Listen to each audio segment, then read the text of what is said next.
community issues and hone their leadership skills. And along the way, inspiring them to create lasting change in their communities and themselves, setting them on a path for a lifetime of service.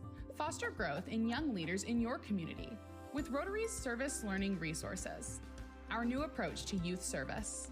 Resources are now available for both youth program participants and adult.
All right, good evening, everybody. Welcome. We'll go ahead and start things off with our Pledge of Allegiance. Pledge allegiance to the flag of the United States of America and to the republic for which it stands, one nation, under God, indivisible, with liberty and justice for all. All right, next we'll move into our four-way test of things we think, say, or do. First, is it the truth? Second, is it fair to all concerned? Third, will build goodwill and better friendships. And fourth, will be beneficial to all concerned. All right, thank you. Carter, do you mind leading us in a prayer? Our Father in heaven, we gather as this Rotary Club in Woodstock, grateful for the blessings that we have living in this area, grateful for the opportunity we have to meet together here and worship churches and to help our community in the ways that we can. We're grateful for the opportunities we have through Rotary to help worldwide. Ask that blessings upon those efforts that are being done on a global basis. We especially ask that blessings would be on those people in Ukraine, that they would be blessed and given the opportunity to defend their country. We ask that they help throughout the world to bring peace and better understanding of goodwill. This we ask in the name of Jesus Christ. Amen. Amen. All right, thank you, everyone. Please have a seat. So announcements for the club. We have several member anniversaries this week. So we have Jacob Pengel at 2 years, Stuart Leak at 3 years, and Steve Schaefer, 9 years with our club, and a total of 14 total. He had 5 with a previous club. Wedding anniversaries, we have Jan and Dusty Kidd. Tomorrow they'll be 10 years. And at that point, we'll move into Happy Dollars. Anybody feeling happy this evening? All right. I'm just happy the sun has decided to shine again. Some sunshine, very much so. I'm happy Miss Sheila's here to speak for us today. Very good, thank you. Steve. 2 happy dollars, one for Kim Ryman and one for you for attending pets this weekend to get prepared to lead the club. Very good. Anybody happy at this table? Oh, we're happy. Congratulations on going to Pets. You get a Purple Heart for that. All right, thank you. I have two. One, just because we live here in the valley and we get to see the 4 seasons, know how chaotic they are. In one day? In one day, that's right.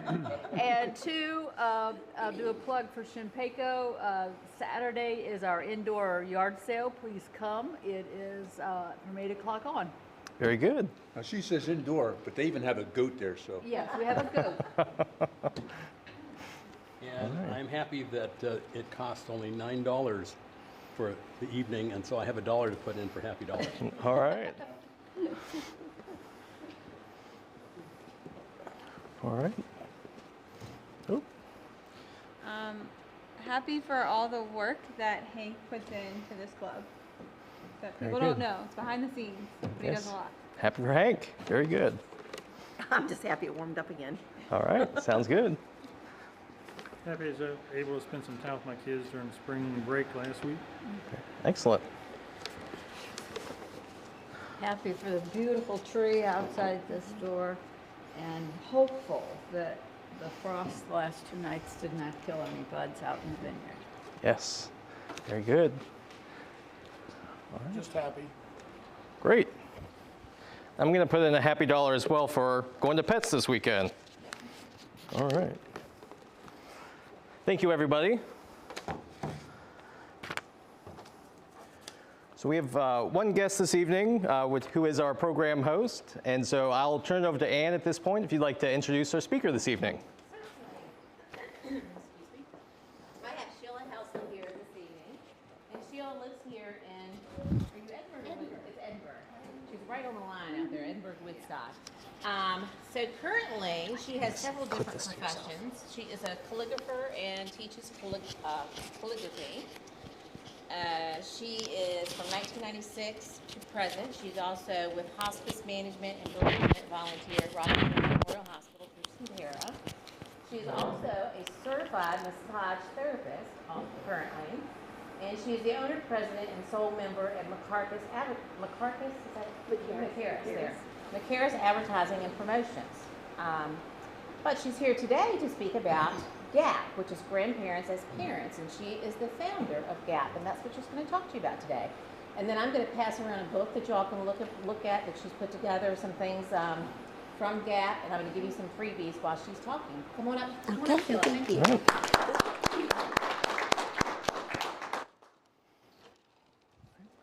Where do you want me? Right here? Right there's perfect. All righty. Thank you all so much. I really appreciate this.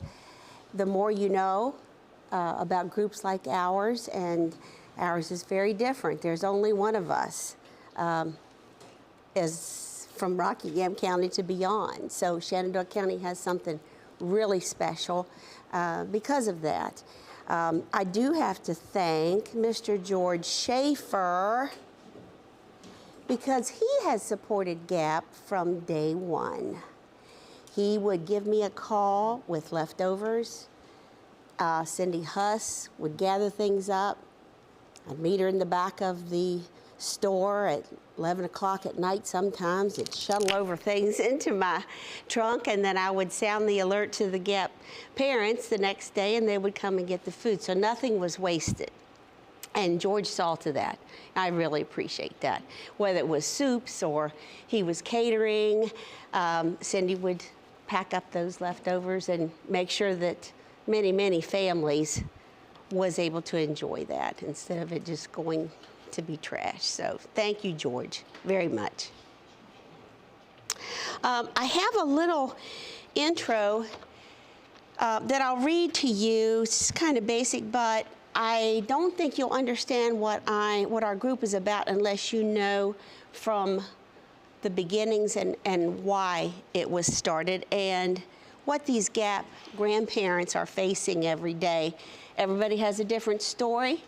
Everybody has a different need. So I will be glad to answer any question and answers after I'm finished. Ask me anything.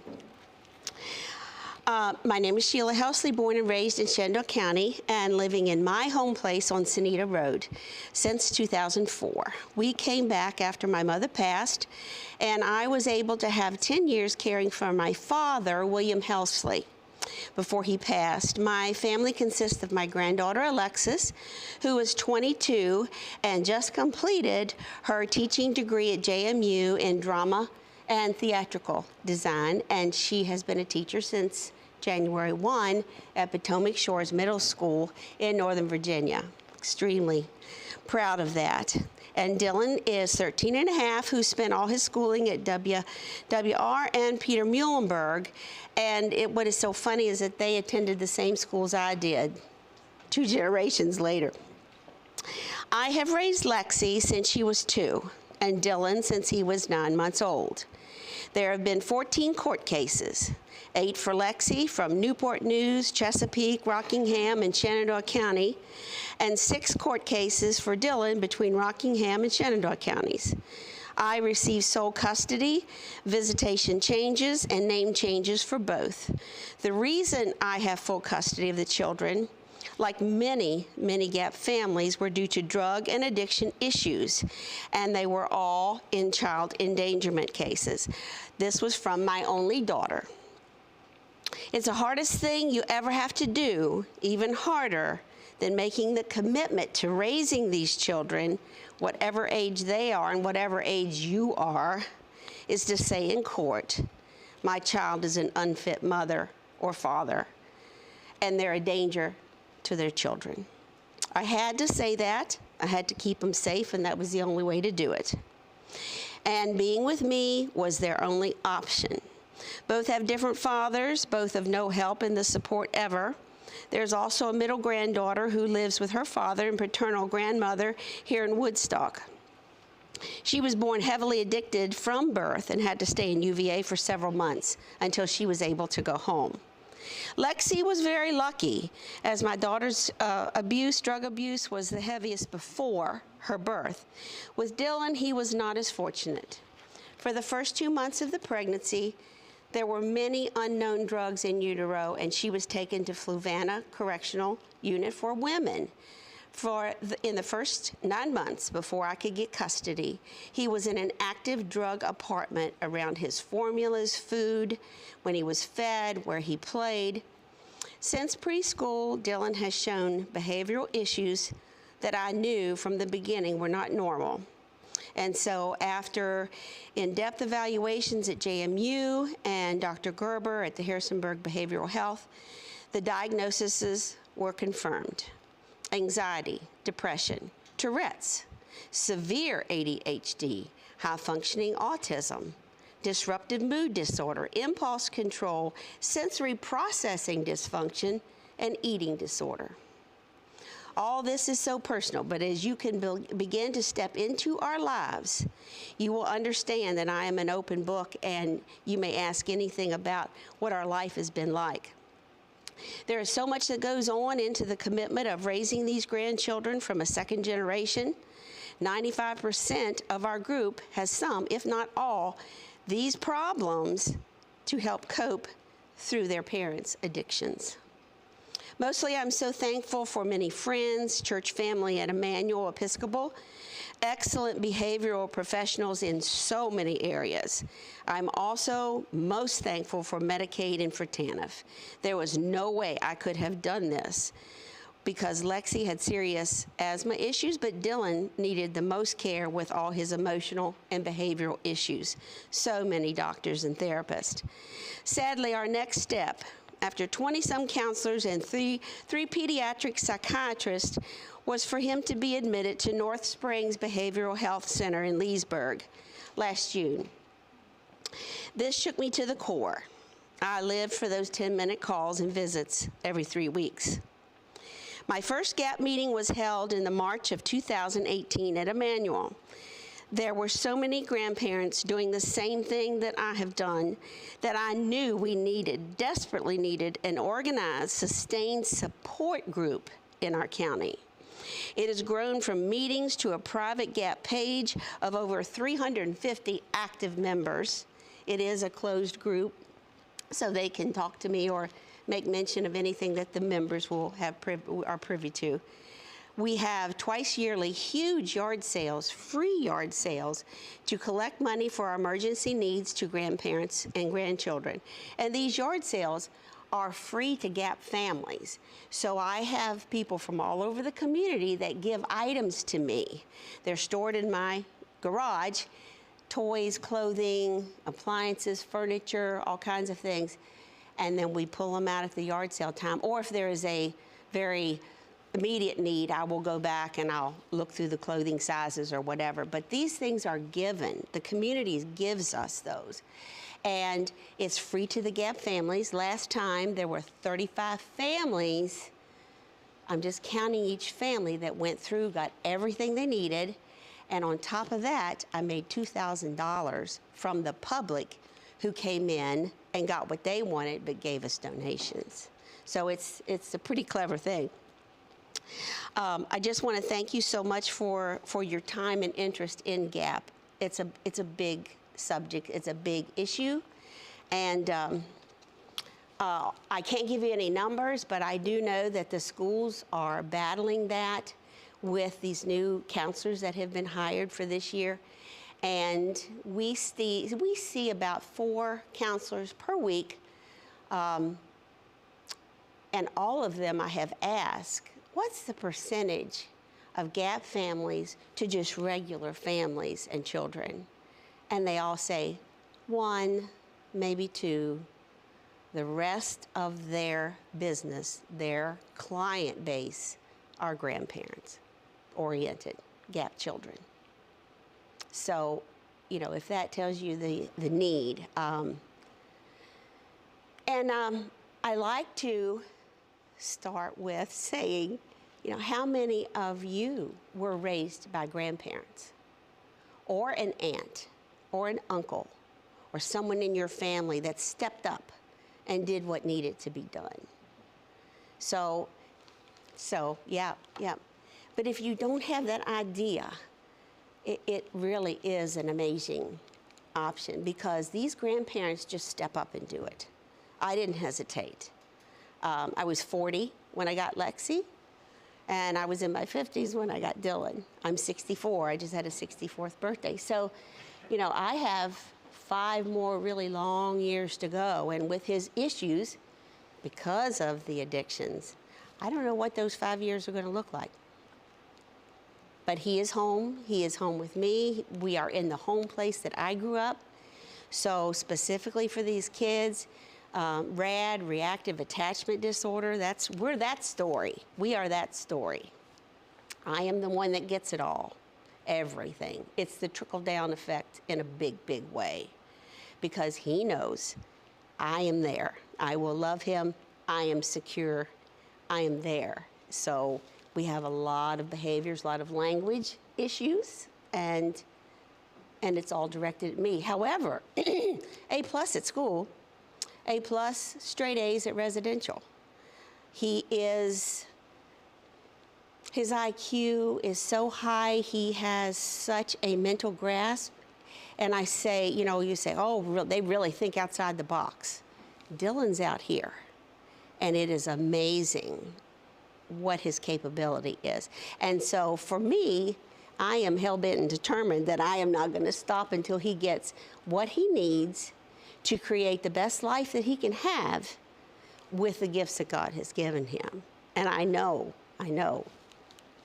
that they're going to be used to worthwhile information and services for other people, because his heart's as big as Kansas. So, but Lexi's extremely talented. She sings, she acts, she dances.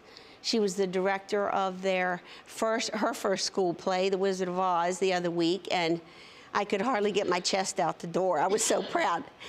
She did a magnificent job. It's a huge school up there, and the auditorium is brand new, state-of-the-art. Sound, lighting, set design, costuming. I mean, she thought she died and gone to heaven. So her life is shaping up. And she was always one of these that for every lemon she was rolled, she made lemonade. And she's highly motivated, very energetic, and she knows what she wants in life. And so Dylan's future will rest on a lot of decisions, a lot more hard work, and that's our life. So if you have any questions about our group, just last weekend I had 55 Easter baskets that we made up, all from contributions, and they were all given away, but 2 are being delivered tomorrow. And I had enough to give each one a ham and a pan of homemade rolls for each family. So, you know, we just try to do every event and make each one as special as can be. Yes? What is the greatest need? Like, are monetary donations best, or are, you know, things, or what kind of things are you like looking for specifically? I would say we can use anything. At this point, anybody that has extra yard sale things, they don't know what to do, or, you know, they don't want to have a yard sale themselves, I'll take them. And like I'm just 3 miles out, they can be delivered that day or the day before. Monetary donations are excellent because sometimes it might be a flat tire, maybe some diapers or formula, and maybe I can get that from one of the other agencies. But my goal in this, what my vision was in the beginning, was to be the center of this wheel and network. Someone needs something. I think, oh, wait a minute, somebody was moving. I think they might have that. So to connect all these people with the needs that they have, and with housing in this last year, you know, the need has been really, really great. But what my goal is, or my next dream, is to have a paralegal able to help these grandparents when the situation arises. I can share what I did. I can share everything about those 14 cases, but it's not now. It's not happening now. It's not with the Shenandoah court system. My phone is very busy from 10:30 till midnight each night because I know that they're going to catch me because I've finally stopped. But there was a wonderful paralegal, and she traded her hours between Alliance for Shelter, Family Promise, the Response, Shenandoah Pregnancy, all those. And she was so good that they promoted her to Richmond, and she's got a great job now, so good. But that has really left us in the lurch. I try to go to as many court cases as I can, if I could just sit out there with the grandparent until they go in. But they're not represented. They have no money to be represented. I was very, very lucky with church gifts that I always had a lawyer wherever, you know, we were going. That's not the case up here. And I would love to see, and we're working on some grant money maybe, or some other alternative where we could have, and Jeremy McCleary does a lot of pro bono. I mean, we are so thankful for him, but of course there's only 48 hours in a day. So, you know, that's not always the possibility, but that's what I'd really like to do, to have someone that we could hire on an hourly basis to go with these grandparents or advise these grandparents, be on the phone, answer them when these situations, you know, because they may do something that's like, oh my gosh, that's a wrong thing to do, that's a wrong thing to say. You don't know. If this is the first time this is happening to you, or these children have been dropped on your doorstep. When I got Lexi, I didn't have anything. I had no clothes. I didn't have a jar of baby powder. I mean, I had nothing. Now, we made up for it really fast, but you know, that's how it happens. That's how it happens. Yeah. I have 2 people from the Sheriff's Department who has been extremely wonderful on volunteer basis that I can call and I say, okay, this and this and this has happened, now what? You know, we try to work together, but that is my thing. I would really like to have someone who could nurture and guide all these nonprofit groups that have a lot of issues, all different kind of things. So But yes, monetary, you know, that can be used for anything. And it just sits there until I tell Donna Crable, hey, I need a check for this or that, you know, like the hams, you know, whatever. So. Did you tell them about you doing a nonprofit? Oh, okay. No, well, you and I were talking about it. So when this began, it was funded by me for the first 2 years, and then we had the COVID, and of course that changed everything. But in the meantime, as I was talking to my lawyer and saying, okay, now how do we do this? And I'd like to go, you know, nonprofit with this. And he's like, you know what? You've already established this is a great group. This is a needed group. There's a terrific need in your community for this group. So you've already found that out. Why don't you hook up with a nonprofit? So I thought, well, that's easy because I'm always talking with Family Promise because our folks, our families are, you know, intertwined so much. And I mentioned that and was to Sherry Airy, and she said, oh man, would we love to have you. So now GAP is under that umbrella. All gifts can be given tax deductions.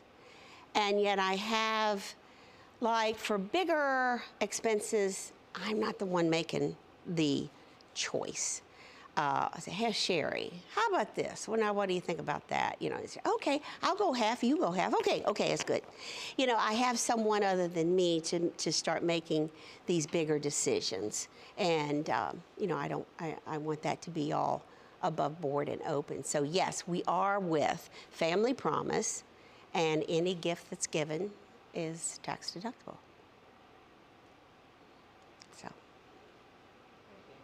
If we wanted to get items to you, this is your number on the back. Yes, that's my number, yes, and my email. Yeah, that's my personal one. So I have the two businesses. I'm a certified massage therapist for 23 years, and I have the McCarris business since 2013. So I am blessed to be able to work at home and have home businesses so that I can tend to the children and the needs that they have and all the appointments that Dylan has. But that also to have taken care of my parents as I came back. So no brothers and sisters, and so it's just me. And my maiden name is Helsley. Graduated Central 76. So this is all home base for me. Anything else? You talked about the formula thing. Are the grandparents able to go to the pregnancy center? Yes. And get assistance? Yes. Oh, yes, yes. A lot of them don't know. See, that's also that networking and that information. Yeah, yeah. Because it's sudden. It's like, oh, okay, this guy dropped on me. What do we do now? So, yeah, it's all about the information. And then those yard sales, I've been having them for, 4 years. And last year was the first time. I have my big tablecloth. I have my sign. When the people came up to the table, oh, I know you. I've seen that. I've seen it on Facebook. I know exactly who you all are. And it was like, oh, we've arrived. You know, because a lot of times, those first years, we would explain and they'd say, really? Really? I said, think about it. Think about kids that you grew up with. Think about people in your neighborhood. And then it's like, oh yeah, I just kind of took that for granted that they were living there. No, these people have given up the last 20 and 30 years of their life when they certainly had other plans. You know, and that's where their retirement's going now, is to take care of these kids, so. So talk about that family. How did you network to get all those beds and everything? I don't even know who the family was, but at Christmas time, a friend of mine from another organization, she said, Mayday, Mayday, Mayday, Mayday. I said, what is it? I have got 8 children coming from 3 to, I think, 16 or 17, from 2 daughters. Both daughters have been arrested, and these kids have got to go to the grandparent. All right, so it was a couple, and the grandfather drove a truck. So he's going all 40 hours a week, and I'm like, yeah. So this grandmother has got this care of 8 grandchildren. She quit her job, of course, and within 24 hours, I was able to find, not saying they matched or they was, needed some paint, beds, mattresses, dressers, and enough clothes to get them by with either what I had or what I knew people were moving, and I sent out the lifeline, and everything was delivered and picked up, and she just was, speechless. So would it be helpful if we had extra stuff, if we emailed you and said if you ever need? Yes, absolutely, because I keep a, keep a list, yeah, yeah.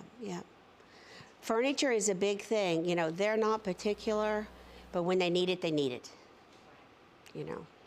But clothing, these yard sales are wonderful to, the sizes. Adults, these, the grandparents, they're not buying anything for themselves. Coats, so that's a big, big thing.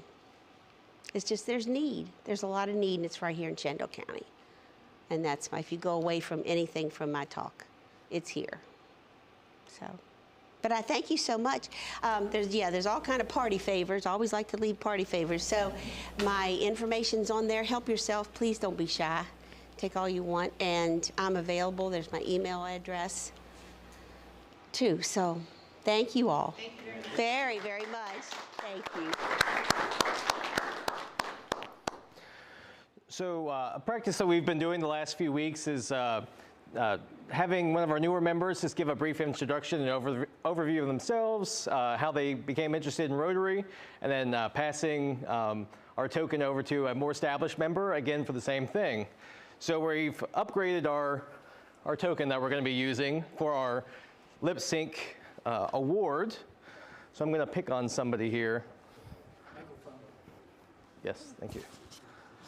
I know, David, you've been with the club, but as a recent rejoinee, do you mind just giving us an update and overview of your background and your ties with Rotary? Thanks for the notes.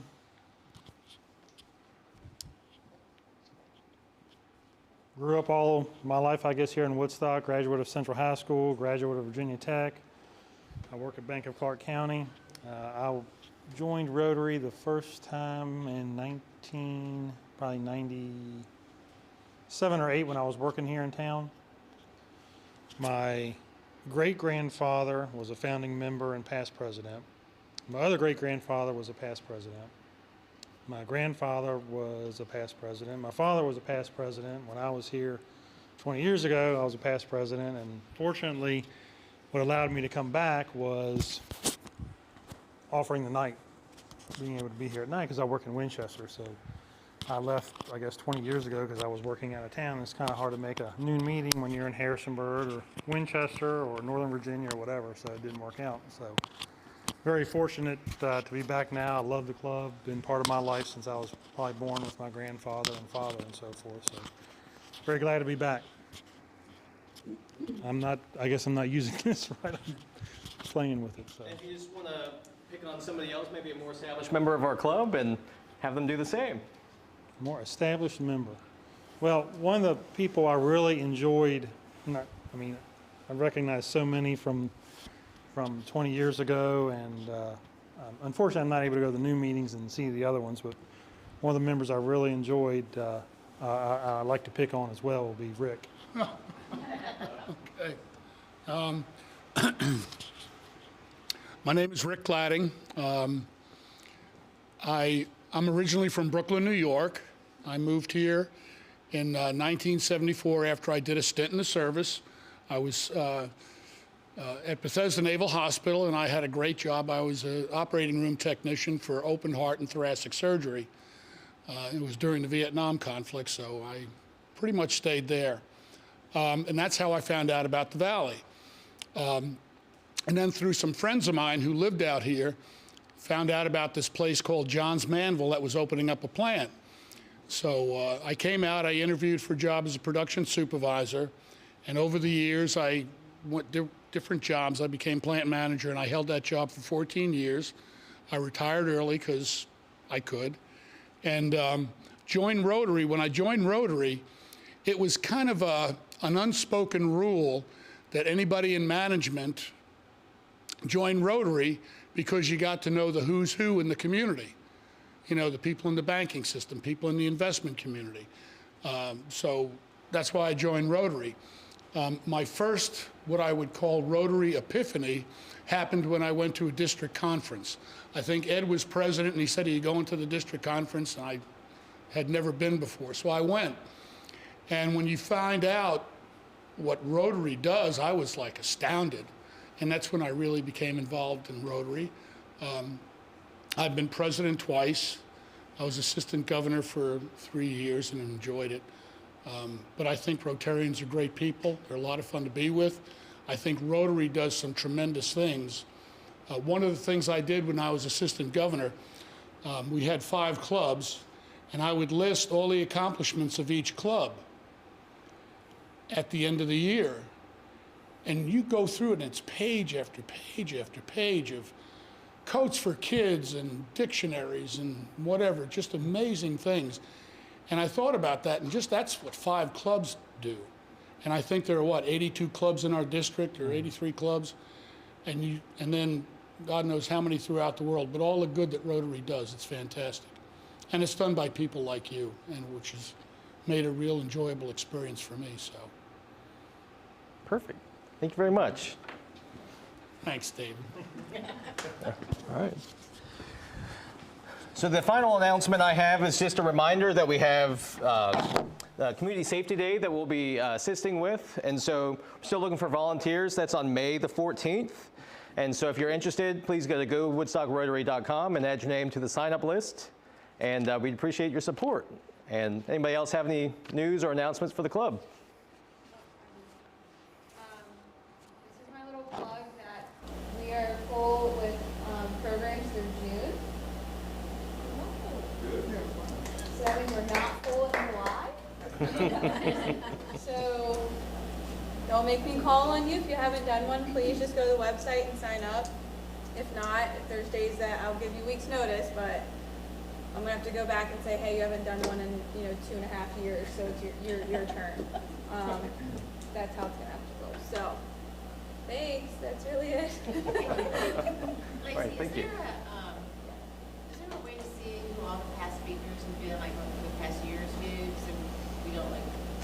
I can see like the past full year, especially through all my newsletters, because I can go back and see all those. I just never seen the list or something. I think we brought in George Bowers, and I think he was here like the month before, but we weren't here, so we didn't know it. So. Oh, I know what you're saying. Yeah. Sad. To think on that. Thank you. I think you're really good. I'll start at some point. So yeah. All right, thanks. Great, thank you, Lacey. Any other announcements for the club? All right, great. Have a good night, everybody.